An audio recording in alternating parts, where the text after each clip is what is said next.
What is happening to our hair during menopause? Yeah, it's a great question.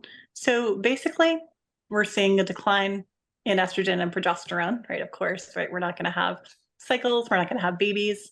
And then because of that, basically the hair doesn't stay in the growth phase for as long as it used to. So if you've ever been pregnant, right, pregnancy hair is the best hair because estrogen and progesterone are so high. Um, and then the opposite happens, right, in perimenopause, menopause. So, kind of without those hormones, the hair doesn't stay in the anagen or the growth phase as long. So, it kind of quickly moves through the growth phase and says, okay, well, we grew for a little bit. Is that good?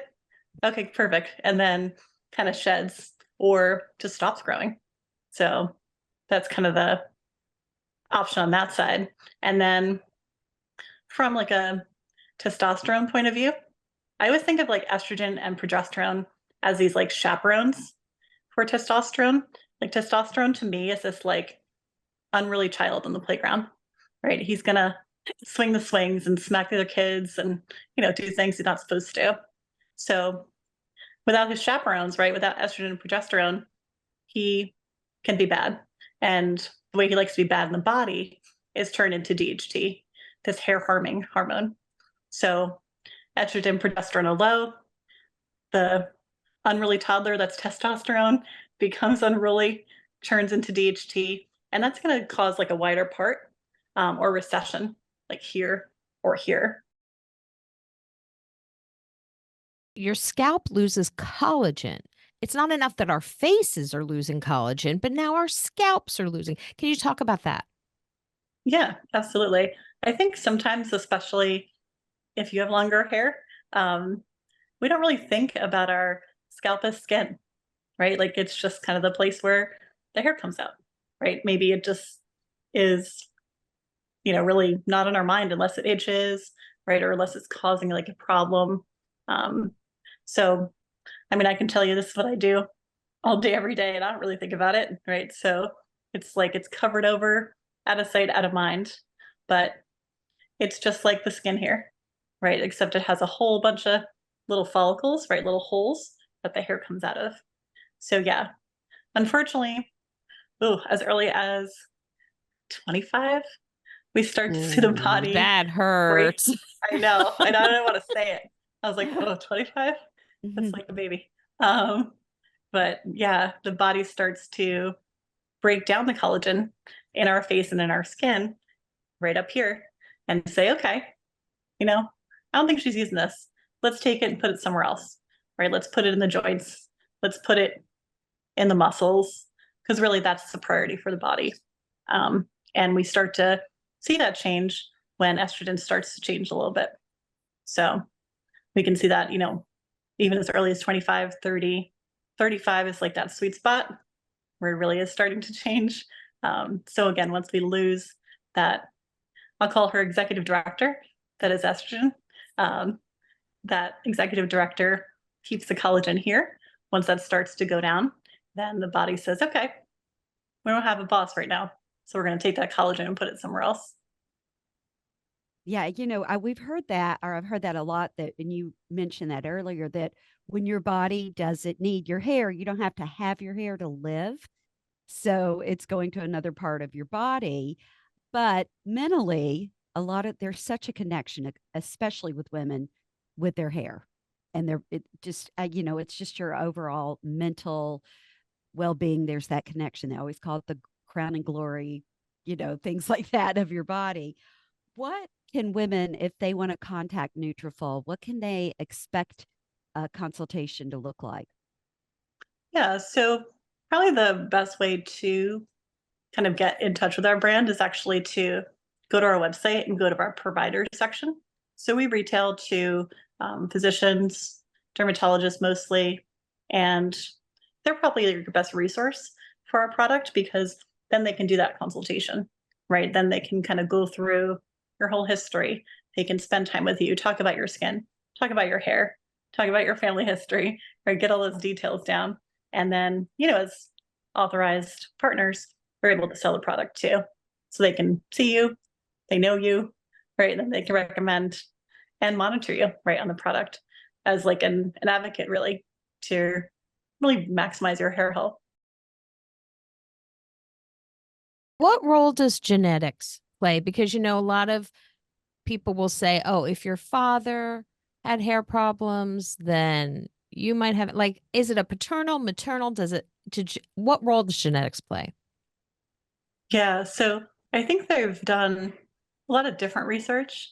I know that the traditional way to look at it is your maternal grandfather is going to determine if you're sensitive, right? And if you were going to be someone who has hair thinning or someone who's going to be bald. Um, there's definitely some truth to that. I think that there's also some environmental piece that they don't necessarily consider, right? So there's definitely a genetic component. You're going to see it in men really, really easily. If you have someone who's thinning at 18, 20, 25, right? That's not somebody who should be sensitive to DHT. That person's too young.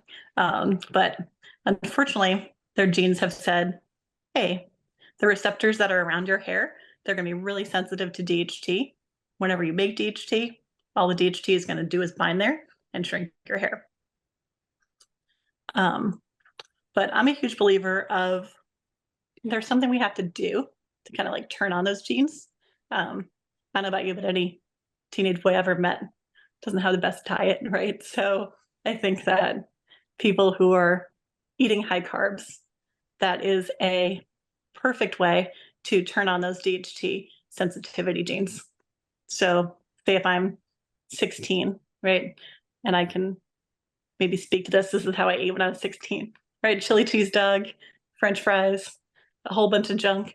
No matter what it is, I got to get in my mouth and eat it as fast as I possibly can, right? And a lot of those things are processed and fried and carby. So I think even though there is that genetic component, it's very easy to turn those genes on based on what you're eating. And then everyone has a different threshold, right? So maybe I can have 100 chili cheese dogs until my genes are turned on to say my hair thins. Maybe Bridget can have 5, right? And then that's her threshold to say, okay, now I've turned on those genes. So I think there is a genetic component to it, but I really do think that, if we can control our environment as much as we can, we're going to prevent from those genes from turning on. If somebody does start to take the Nutrafol product that is really designed best for them, how long can they will it take for them to start to see results? Usually like 3 to 6 months is that sweet spot. That's really what we saw in our clinical studies. We really pride ourselves on having that science and having that kind of proof behind our product. So that's really kind of what we saw in those cohorts. Where is there a particular spot where it starts to show up sooner, or, like on the part or around the face? Yeah, I'd say for women, definitely the part's going to get like skinnier. And then these areas are not only super sensitive to DHT, but they're also sensitive to stress hormone. So if you see like a woman starting to recede here, um, Oh, usually that feels yes. really well. Oh, yes. I see that when I look in the mirror. When you lose hair, can you make new hair, or do you have pretty much tapped out in the hair making by menopause? Yeah, so it really depends on if the follicle is still like viable, right? So that little hole that's in our scalp, it just has to be open and it has to have a little hair root right underneath the skin.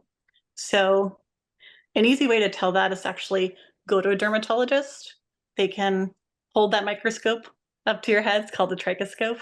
And they can actually see, okay, what's your follicular density? How many follicles are still there in that area? And do they look viable, right? So it look like there's a little hair in there.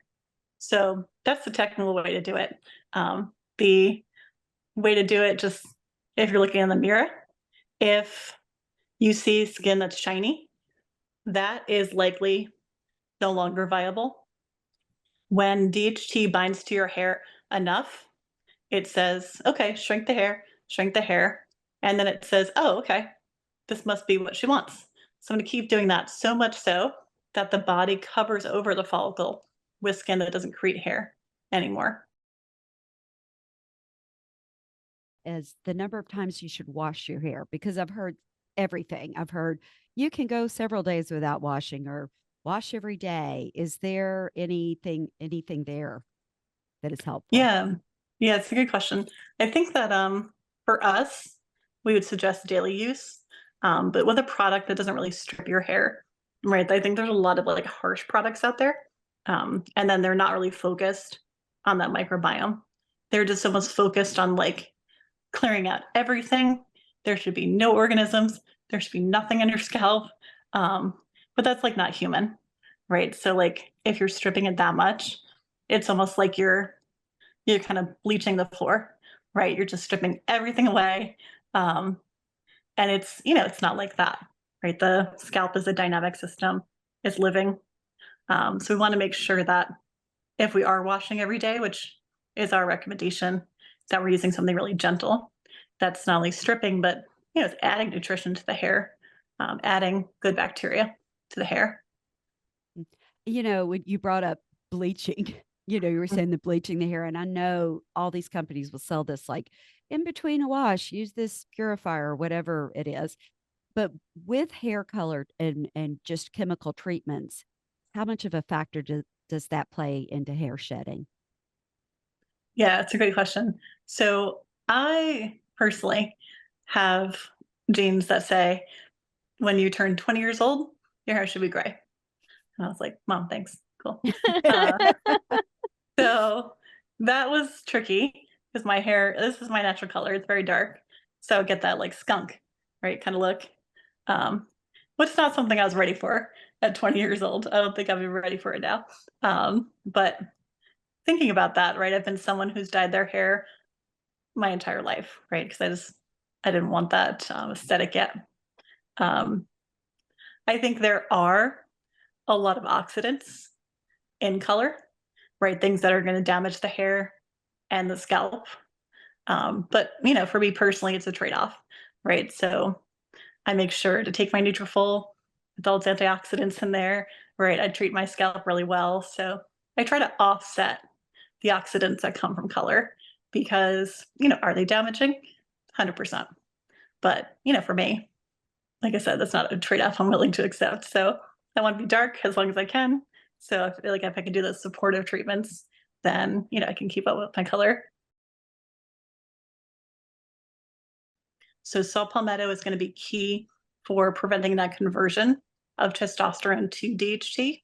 So it basically blocks that creation and also blocks the binding of that DHT to the actual hair follicle, right? Because there's two places where our hormones can get us in trouble: the creation of them, right? So we're going to block that from being created. And then we don't want the DHT to actually bind to the androgen receptor that's right next to the hair follicle. So we're going to block it in two ways. We're going to make less DHT.